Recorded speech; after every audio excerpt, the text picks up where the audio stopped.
Did the DA force your hand for the budget, Minister? Time to get serious about oily skin. Is then the GNU?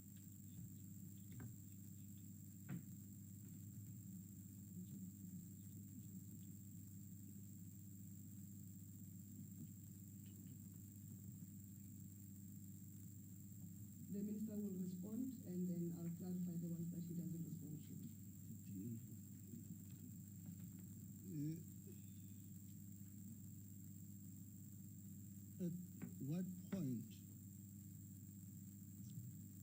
At what point, difficult question, because you never anticipate this stuff. It relates to the second question, for instance, somebody, is it normal? The answer is yes, because some of the information is market sensitive. Because of that nature, we normally give an indication. For instance, 2 weeks ago, we went to Cabinet and gave an indication. Precisely because of the market sensitivity of some of the issues, we didn't put some of these issues on the table. And then we normally put it early in the morning. The unfortunate thing today, that's why we do start early, is because the president was not around, so we started late. So it's normal to do that. Was the 2%?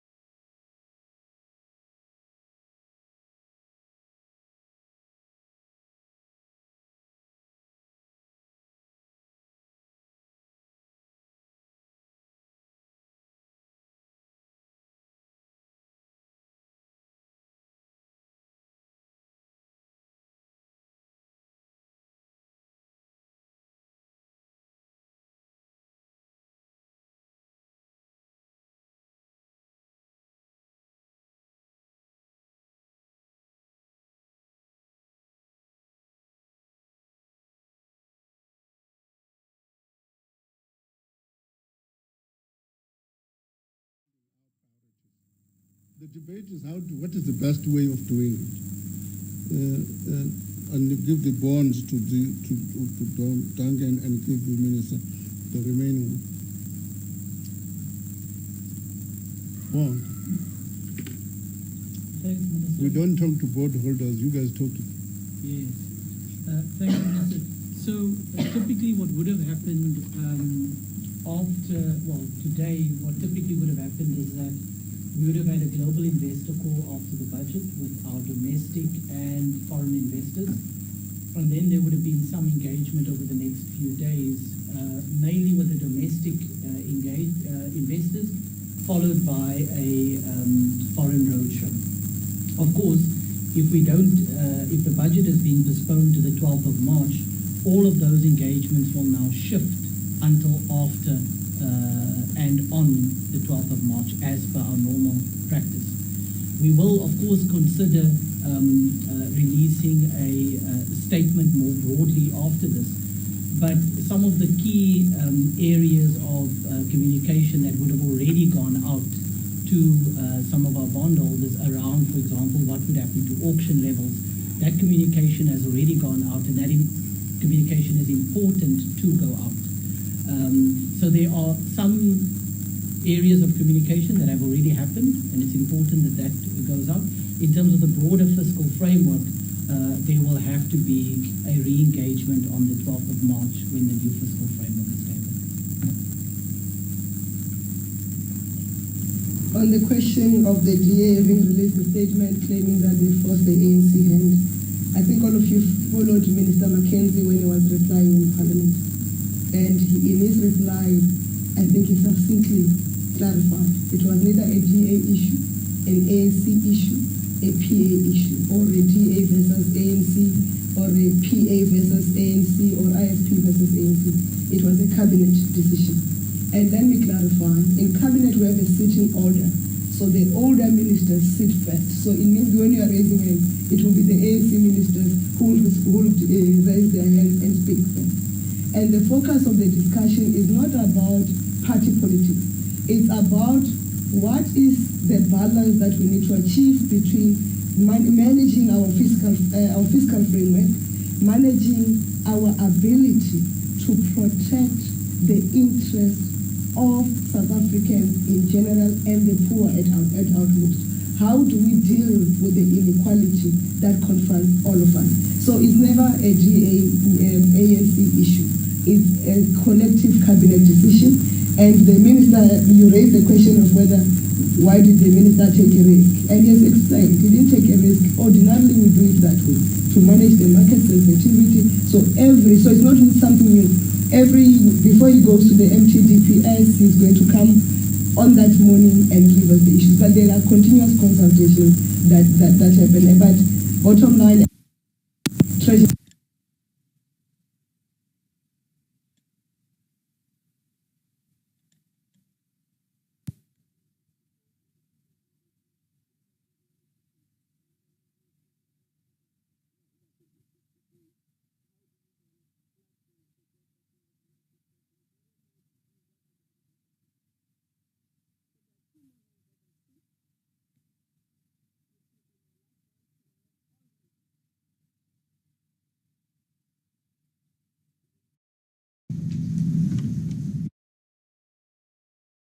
Follows.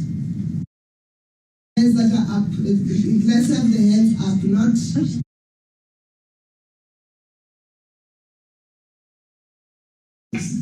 You follow, and then there's the lady right at the back. You are number 4, and the lady in front, number 5, number 6. Man with the camera, please sit down so that I can see. Number 7, number 8, and number 9. That's the last one. Minister, hello. please note we also have Pretoria. How many people in Pretoria? three people in Pretoria. So let's do this. We've got 7 hands here. You are going to guide me on the 3 in Pretoria. So we'll take the first 5 here, respond to them, and then the last 3 is it 2 here, and then we'll go to Pretoria for the last 3, and then we'll finish. So it's 3 rounds of questions. Thank you.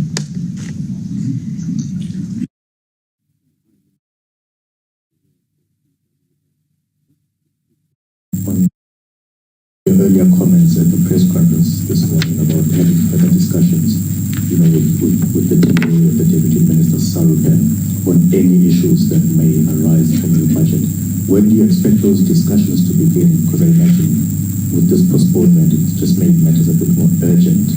And is it perhaps not a good idea maybe for a more comprehensive agreement between parties on things like the budget as opposed to a clearinghouse mechanism in the GNU? Is it not maybe time for a coalition or some solid agreement on how to deal with this matter? Because this is just the first budget speech of the GNU. Thank you.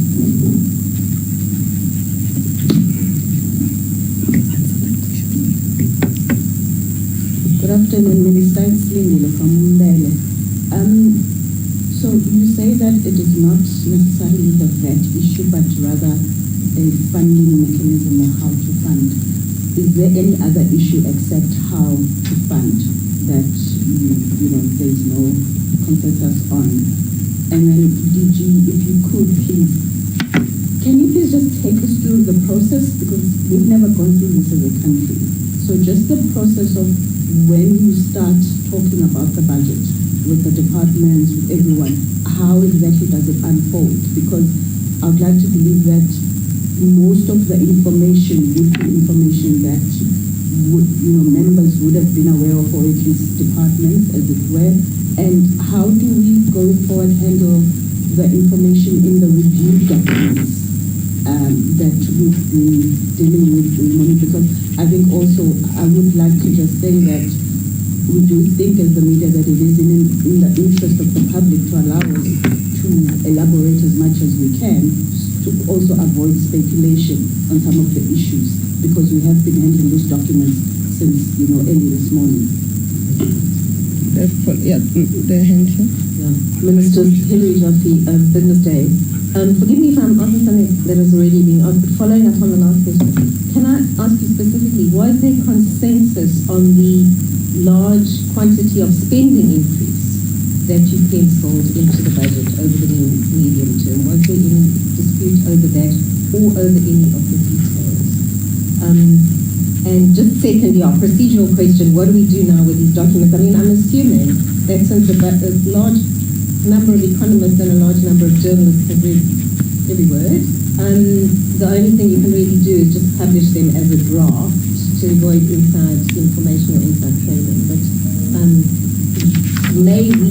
are we free to go ahead and write about them as a draft, which is going to be amended on 12th March? If you could just guide us on what to do now, unless you're planning to keep us. Bring them back. And number 4. Alexander came from CNBC Africa. Minister, seeing that there was no consensus or agreement in your multi-party coalition government with respect to the numbers that you were supposed to present today, I have to ask to what extent was this genuinely a GNU coalition budget, and what's your solution then to get your house in order? Number 5. Komana Gumbi from Reuters. Ministers, coalition governments generally disagree on most things except the budget. What went wrong this time? And to follow on from my colleague's tale, at what point in the process did you realize that things were breaking? Thank you. No, we'll take the last 3 hands. The last 2 hands. The last 3 hands were the ones in Pretoria, so that we can then answer. Then it becomes round of 5 questions each. It works nicely. I'm going to answer the first one and the last question. Again, you are making an assumption that the differences were from one party or the other. That is completely wrong. The differences were across parties, including ministers who you would call ANC ministers, but we are all ministers of cabinet. So it's not a one-party issue. And there is no need for the minister to engage with DL Serpen outside of what the department does. Part of why we requested a delay as cabinet is that we want to meet as cabinet and have a substantive discussion on the budget. So remove the notion, party politics, people who claim certain things. If we want to be naughty like other people are, we can mention names of saying who defied, who supported, who defied, and you'll be shocked. So let's not go there. It's the cabinet ministers who did not approve the budget as it was being tabled and said they needed more time to engage with the issues of how what the minister normally called the trade-offs.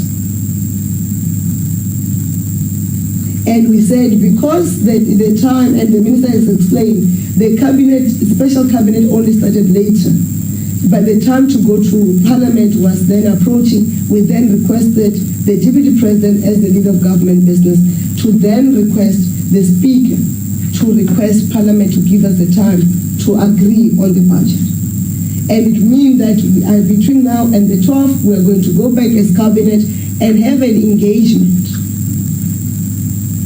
on cabinet. In actual fact, yourselves as the media, when we have mahutas and sometimes photo sessions, you come in and see how we sit in cabinet. You'll see who the people who sit closest to the chairing, what you call the presidium. So let's not go there to say, is this party vis-a-vis this party? It's not. We are all ministers of the government. We share a common concern about the impact of the budget in terms of achieving our priorities, protecting the poor.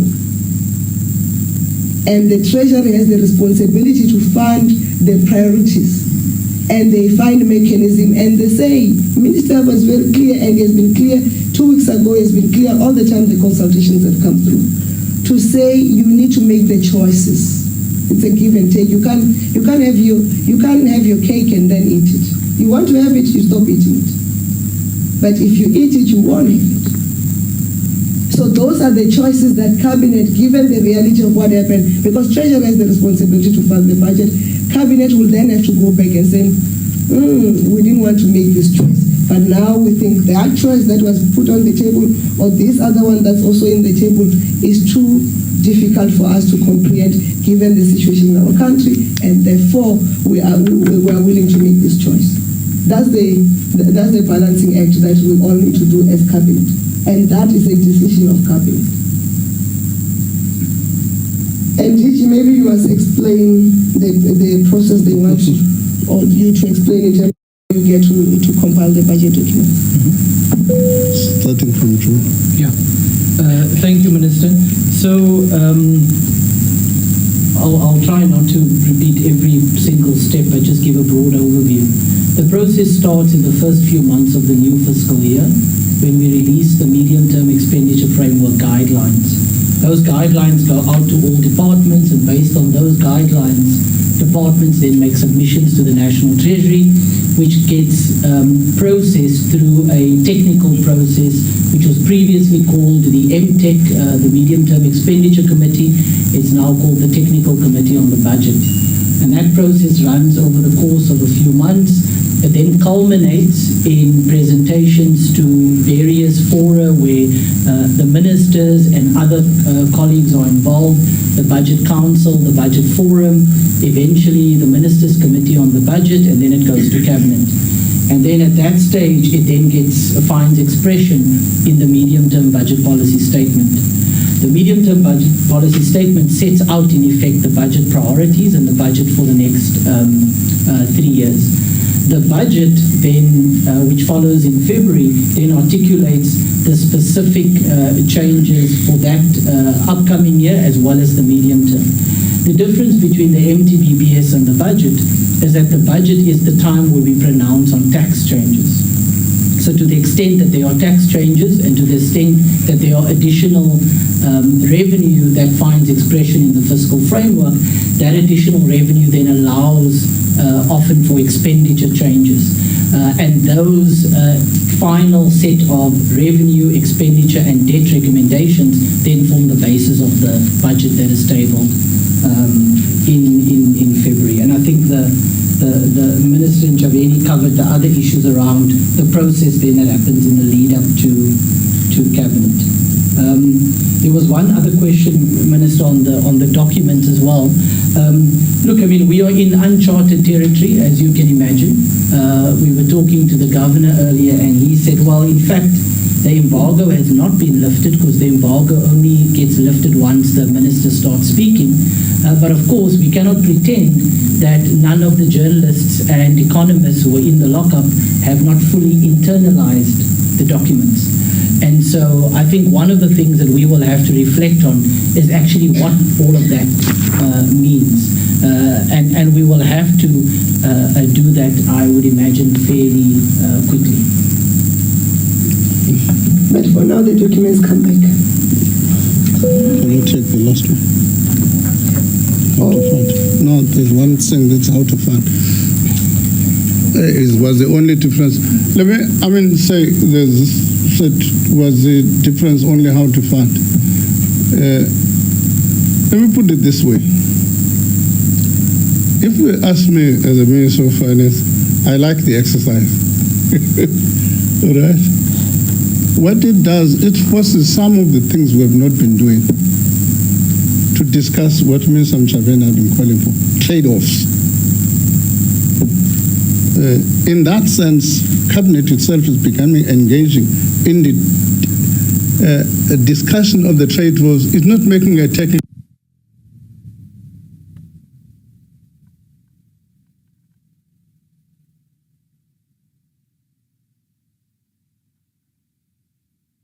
A budget is a statement of Cabinet.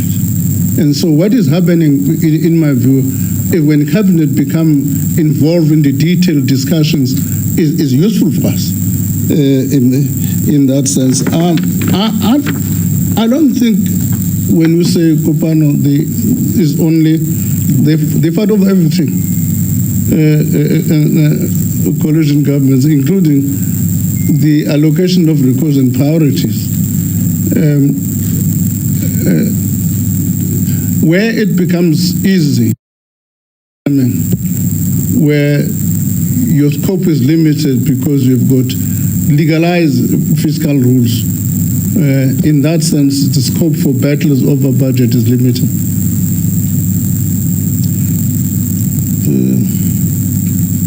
What is this thing?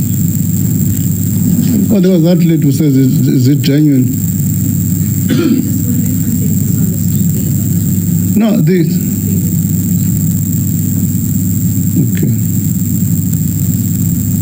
Well, we had some questions there. Hello. So there are three more hands here, and then we'll take the 3 hands in Pretoria, and then we'll go to the online questions. Kara, this is Kara. It's Carol Clinton. Minister, did I hear you correctly when you said that because of the market sensitivity, you did not table all the changes that were in the budget at the initial meeting? I guess that was the meeting on the 5th of February when the budget was discussed. Are you saying that the tax proposals, the proposals on tax specifically, were not raised at that meeting and that they were then revealed later? And if you could just clarify that. Then secondly, are you prepared to have a wholesale review of spending, a comprehensive spending review and a zero-based budget which examines the wasteful spending on all sorts of things in government that continues to be refunded every single year? Thanks. Good afternoon, Minister. It's Dogozo Kumalo from Newsroom Africa. We spent some time with the various unions in civil society who handed over their memorandum to the National Treasury this afternoon. They were alluding to wanting to take to a nationwide strike on the 6th of October and then saying they should move that closer due to that 2% VAT increase. Now that the budget has been moved to the 12th of March, is there any time to be able to engage with unions and civil society who said they've tabled various suggestions that National Treasury should consider for the budget? Thank you. Hi, Minister. It's Fifi from CNBC Africa. So coming into the budget, there was a media story just reporting the SARS Commissioner, sir, saying that he was also opposed to tax increases and saying that perhaps a better way to fill the gap, as it were, was to capacitate SARS a little bit more. The number that was being reported was around 800 billion rand or so in taxes there that have not been collected, that the Commissioner said could be collected if they had the capacity. Can I just ask if perhaps this was discussed?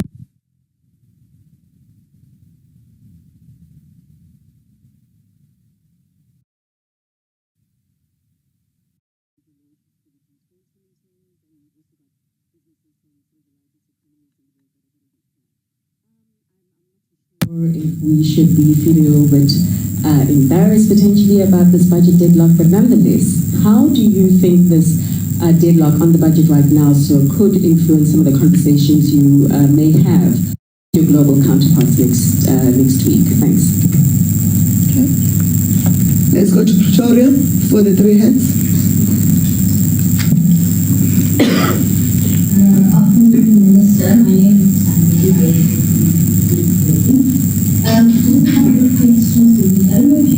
Can you come closer to the mic? Hi, Tandy. Can you please speak louder? Can you bring the mic closer to you? Can you hear me now? Yeah, but you'll have to be slow. Can you hear me now? Can you hear me now? Yes, go ahead. All right, can the Minister expand on which market-sensitive issues were inserted into the budget review today? We understand that it was the VAT increase and perhaps also negotiations on the public wage bill. And then when do consultations begin in terms of tweaking the budget the entire budget today or next week? When do they begin? And then what happens should an agreement not be reached by April the 1st or March 12th, which is the proposed new date of the budget? Is there a deadlock mechanism in place? Thanks. The second hand.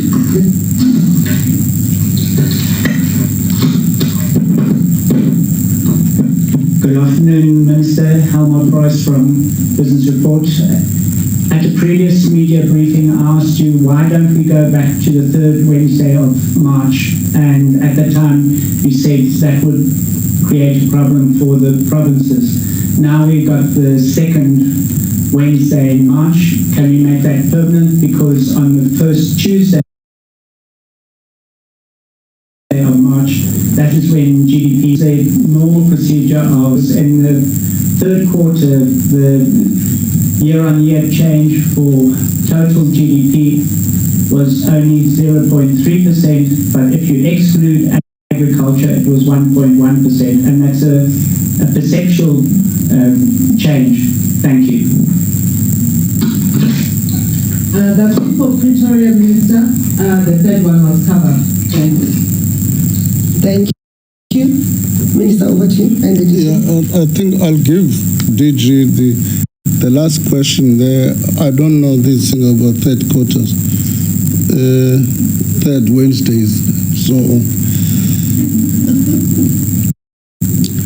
Carol, the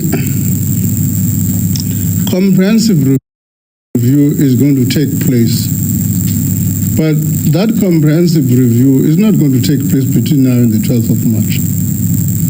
So if one has got an expectation that we'll have a comprehensive review between now and the 12th of March and hope to get money, it won't take place. I'm quite keen to know, people tell me about zero-based budgeting. I want to know a country which does it, so that I should go and learn experiences. I've seen it in textbooks, but I've not seen any country that does it. It would be an interesting experience to do it. I don't know whether DG knows any country that does zero-based budgeting. I know people talk about it.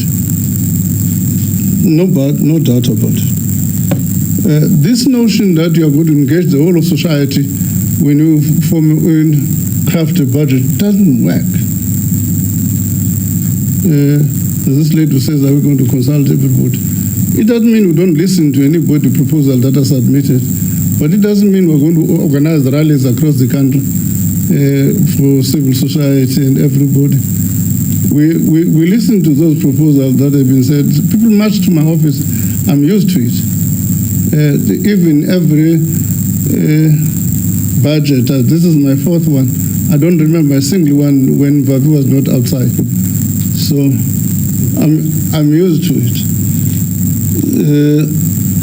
This thing, Commissioner, I ask you people to go and ask him.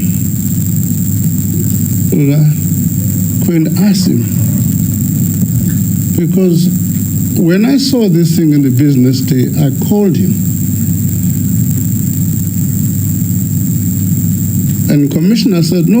I said it some 3 weeks ago, but not in the same context. I'm context in an Alan Gray meeting. 3 weeks ago, in an Alan Gray meeting, it's been reproduced in the business day incorrectly, according to him. That's what the commissioner said. But I do know the different role between the two of us. His role is tax administration. My role is tax policy. And it's quite important both of us will keep to those two lanes in doing that.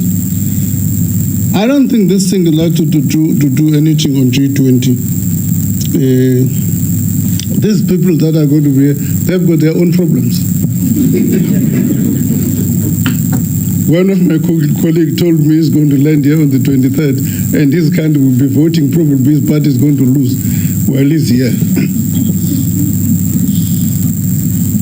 If you say there's no Minister of Finance who doesn't have a problem on earth, I'm mistaken. My colleague, Christina from Canada, has just thrown the towel and resigned. So I remember I was sitting with Kwasi from UK when we lasted 38 days. He was fired when I was sitting with him in Washington. So Minister of Finance is not a thankful job. So those people who are coming there, they've got, can tell you, if you were to ask them, they'll tell you there are problems. The only one who's not going to have a problem who's coming next week, because she's also the president at the moment. She's Minister of Finance and President, is Switzerland.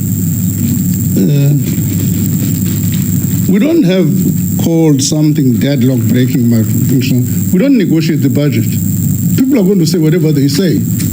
And whatever they say, we'll listen. I'm going to say whatever they say. In the finances, there's a president in this country. We must make those policy choices. We can't have deadlock breaking machine. The president must make a choice, a decision once we're making all of this noise and say what is best for the country. We don't have that. TJ, you're going to talk what is market sensitive and your third week. Third week, why not? I agree with that gentleman. It gives me more time. Then not coming from holiday, I'm stuck in debating a budget. Yeah, fortunately, you don't have to make that decision today, Minister. Yeah, I know. Look, just to respond to some of those questions, there are various legislative provisions that govern aspects of the process, which are important both for Almo's question and for one of the questions that was asked earlier. For example, provinces must table their annual budgets within 2 weeks of the national budget being tabled. That's in the PFMA, and that also influences the timing of the national budget. Section 27. Section 29 talks about what happens by the end of the financial year, by the end of the 31st of March, if there is no budget. And in that case, there's a process by which departments can spend up to a certain limit, 45% in the first 4 months of the previous year's appropriation, and then other provisions kick in thereafter. Of course, as the ministers indicated, we are not planning for that. We are planning for a budget that is going to be tabled on the 12th of March, that follows the processes. So first there will be a technical process which the team will go back to and do, and then there will be the followed by the cabinet process, and then tabled in Parliament on the 12th of March. Yeah, and I think you covered the issue, Minister, on the other market-sensitive issues. That's it. Then the online questions. Is it Nadi who's reading them out for us? Good afternoon, ministers and media members, media houses that are represented this afternoon. Minister, we've got 3 questions here. First question was asked by Sophie Mkwena from SABC. She asked, was the option of rolling back 1% corporate tax that was introduced in 2021, was it considered? Second question from Gosinati Power FM. The Rand has reacted negatively on the markets regarding the postponement. Is Treasury worried that this may send a negative message to the G20 bloc, or will it end justify the means? And the last question is from Quinini from Sunday World. She asked, the Freedom Front Plus says they were only informed about the 2% increase this morning. Why would you only reveal such information to GNU partners for the last minute? Thank you. Thank you, Nadipa. Over to you, Minister Ndiji. Ndiji is going to answer this. What do they talk about the Rand and everything? Rolling back the company tax, I think everybody thinks that the only people who, once you have got a crisis, must take companies.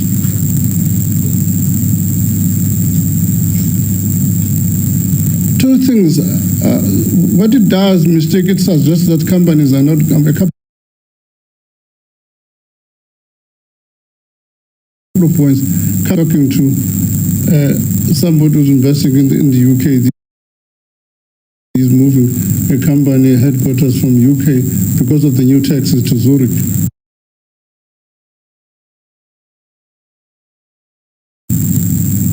When you tax companies, you're taxing profitability.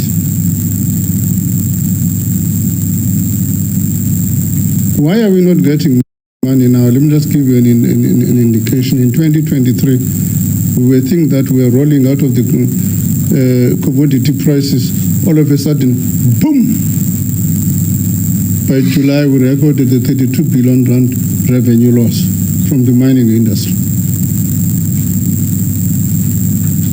Now, irrespective of whether you tax them, if there's no profitability, there's no profitability in the industry. Even the commissioners, I know people who are talking about the commissioner here will tell you the problem, we're not getting money from industry on the existing tax, let alone a new tax, because companies are not making profit.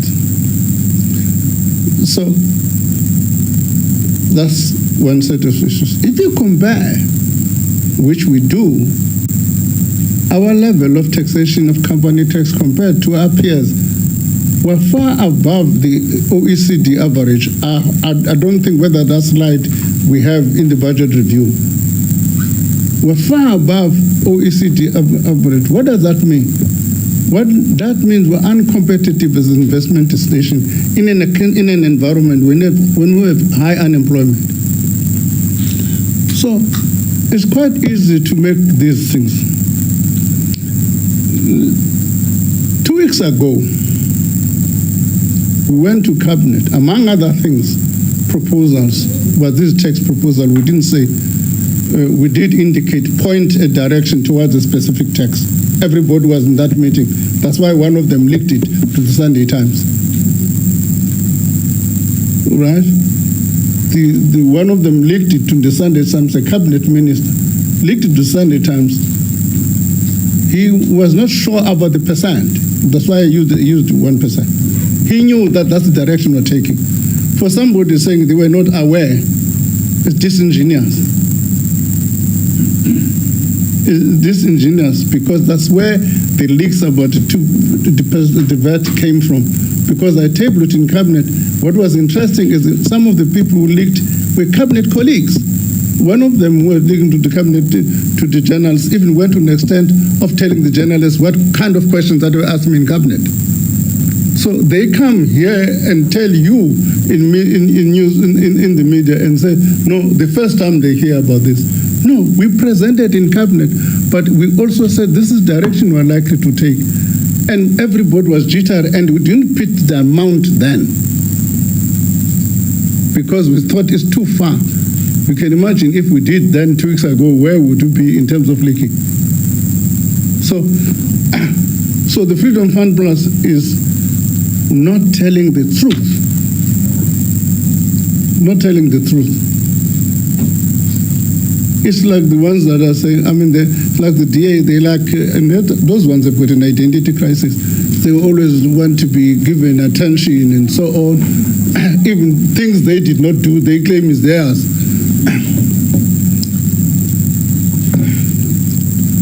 So that's the stuff I know. DG, you can answer about bonds and markets. Thank you, Minister. Very briefly on, because I think the question was, are we concerned about the RAND movements in particular in relation to the G20? And the answer is no.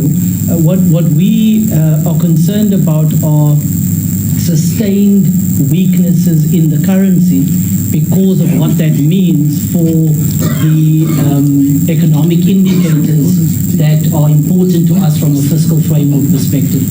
So, for example, a sustained weakness in the currency means that our dollar-denominated debt becomes more expensive, and that shows up in our gross borrowing requirement.